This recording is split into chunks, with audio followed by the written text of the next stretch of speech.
Hey, Big Jody Geek here, and it's time for another battle report. It's late again. I do mean to get these out in the morning on a Friday, but I need to get a proper workflow in. I've just been not great this past few weeks. My sleep's been terrible, and you don't need to hear these excuses. Anyway, time for the battle report, and we're doing issue 6. Now, in issue 6, we got the Aggressors.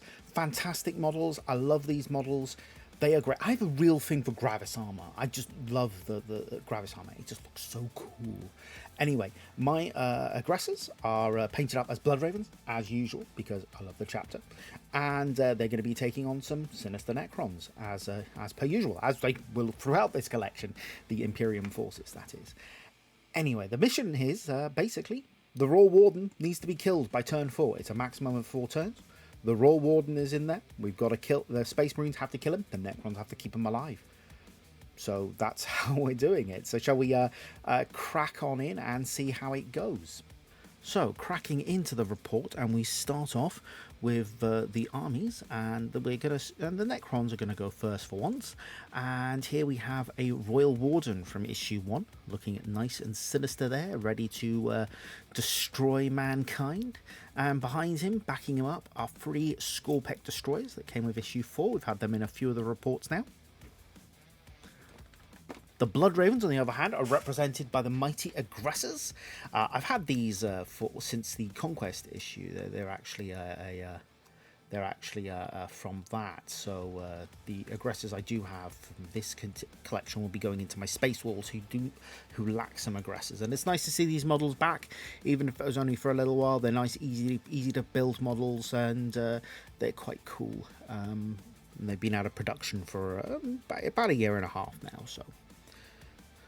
So here's the setup, and we've got the Necrons on the left here lined up, and the Aggressors are lined up on the right here.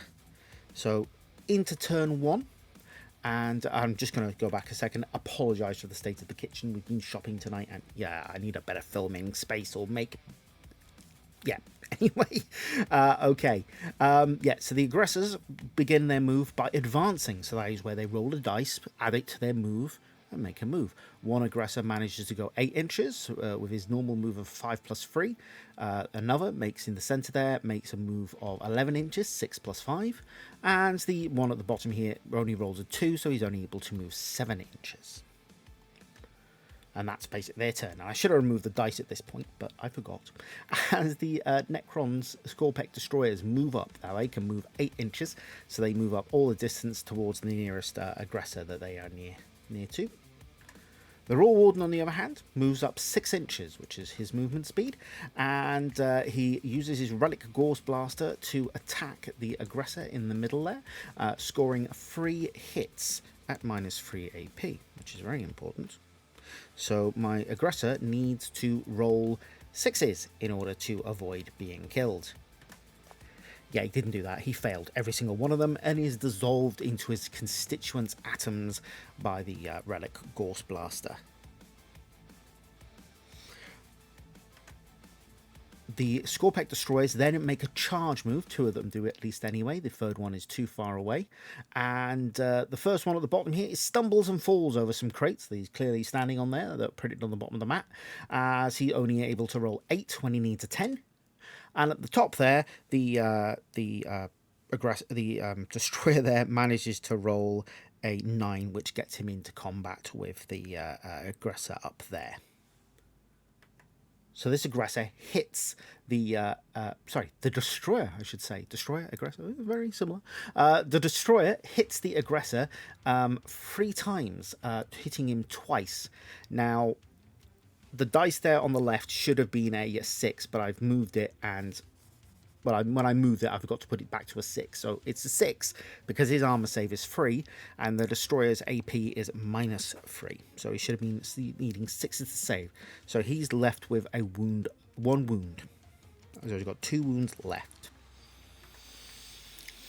Now down here, in turn 2, the Aggressor decides he's going to avenge his friend who was killed by the Relic Gorse Blaster of the Warden, and he's going to attack this Scorpec Destroyer. So he moves across, rolls 2d6 to determine how many hits his Flamethrower's gauntlets get. Flamestorm gauntlets, that's the right name, and he gets 9. No AP on those, so it's just straight up free up save for the destroyer. Should be able to fade that. He's got 9. He should be able to. It's only a free up. 50-50, maybe? No. Yeah, he doesn't. He rolls. He misses 4 of them, so he's consumed by the flames and basically falls apart. So he is gone. Back up the top here in the engagement here, the aggressor hits 3 times, all of which hit, and because he's got these power fists, on his flamestorm gauntlets, they go basically rip apart the Scorpec Destroyer's armor, and he loses 2 wounds to them.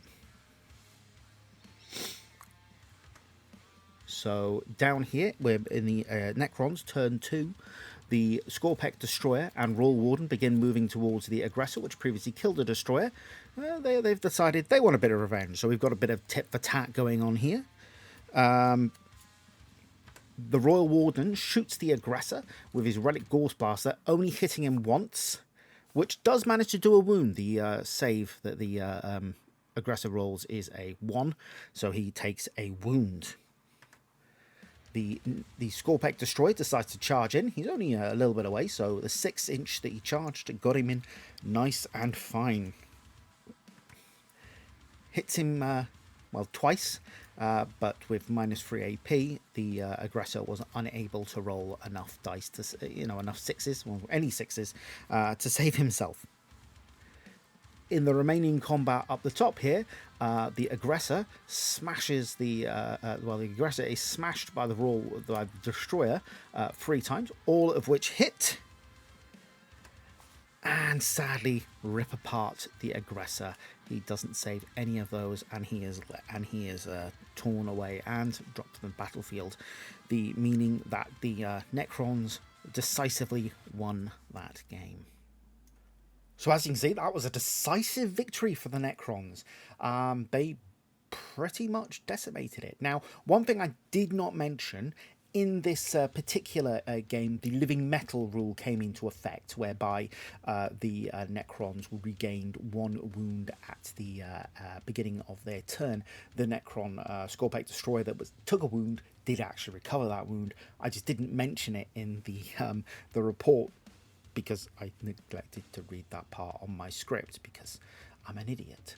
But anyway, that's this week's report. I'm hoping next week will be done more in time. I believe issue 7, we're not actually getting any more models. We're all depending on what we have. And we'll hopefully get that done in the week. And I can't wait till we actually get to full battles, it'll be fun. But in the meantime, these tutorial missions are quite interesting. And thanks for watching. As always, if you've enjoyed this, click like, subscribe if you want to. I'll owe you a drink or beverage of some sort. If I ever see you, probably, maybe, I don't know. Yeah, any feedback is always welcome as normal. I hope the music, I got it right this time. I tried to increase it last time because I was told, oh, the music isn't really that visible. I dropped the amount I cut the game by, and it turned out that was way too loud still. Anyway, thank you very much, and I will hopefully catch you next time.